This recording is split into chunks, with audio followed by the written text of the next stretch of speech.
redoutable parce que il n'y a personne ici qui doute de ce que nous pouvons faire ensemble. Par contre, j'aimerais qu'on commence par le doute. J'ai pris des notes, monsieur le ministre, parce que je suis venu apprendre. Mon expérience avec le ministère de l'Élevage a été une expérience d'apprentissage. Et mon expérience dans l'élevage en tant qu'éleveur, au-delà de l'exutoire que ça représente, c'est aussi des moments d'apprentissage. Quand vous avez élevé un animal, de sa mise bas à sa phase adulte, chaque pas est un apprentissage. Bien entendu, nous allons travailler. Je vous promets du travail. Je vous promets également qu'on ne sera pas en train de marcher sur des sentiers battus. On sortira des cartons, on explorera de nouvelles choses. Mais je promets 2 ou 3 petites choses ici. Monsieur le ministre, on continuera à explorer tout ce que vous avez exploré. Et je me souviens qu'avec le ministre Benoît, on était là à votre prise de fonction. Et tout à l'heure, la remarque qu'on faisait ensemble, c'était que depuis ça, l'élevage brille. Les infrastructures brillent. Je vois de plus en plus de cadres qui sont très heureux et très fiers de travailler pour ce département. Et je vous promets une autre chose, ça va pas peut-être vous plaire, c'est qu'on pourrait avaler l'agriculture. Je souhaiterais remercier le président de la République, M. Mamadi Doumbouya, qui a, je ne peux même pas compter le nombre de fois où il a décidé de me faire confiance, de me confier quelque temps le ministère de l'Élevage. Pour ceux qui viennent du ministère de l'Enseignement technique, ils savent ce que c'est que les défis. Je saurais mettre toute mon énergie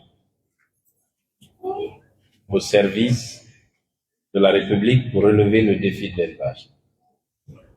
Je souhaiterais remercier les amis, les collègues qui m'ont soutenu pour qu'on puisse ensemble continuer le travail. C'est un honneur de servir la République.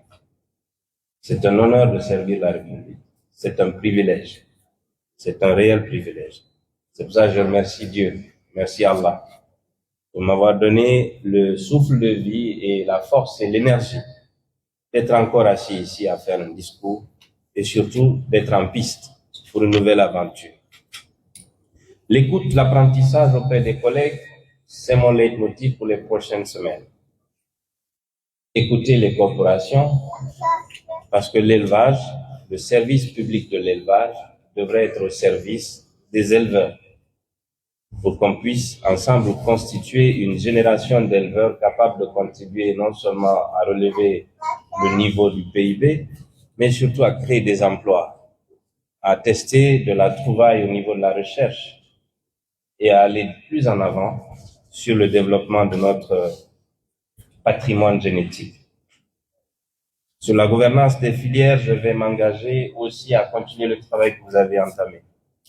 Sur les MPS qui sont inscrits dans le cadre du programme Simandou 2040, nous travaillerons à les mettre en œuvre. Sur le resserrement des liens entre les interprofessions, je travaillerai à travailler avec les acteurs afin que la filière viande, la filière porc, la filière apiculture et d'autres filières puissent se développer et créer de la valeur. Notre travail consiste à aider nos compatriotes à créer de la valeur. Nous allons apporter donc du soutien en termes de financement, de soutien en termes de formation, de soutien en termes de co-entreprise, mais surtout ouvrir les portes aux investisseurs.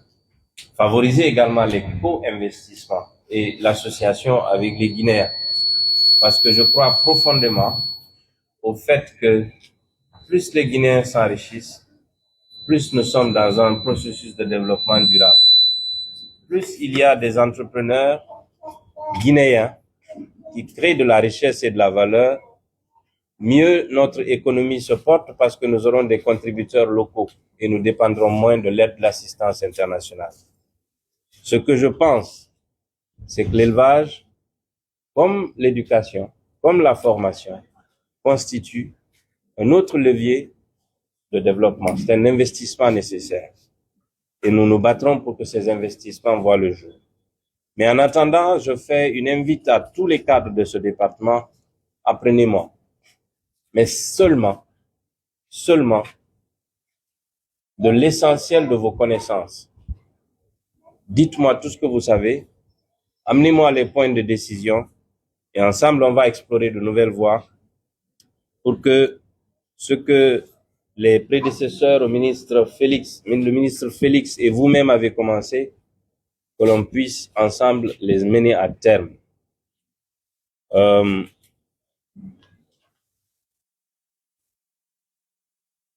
Je n'ai plus rien à dire. J'attendrai que vous m'aidiez à remplir ma feuille.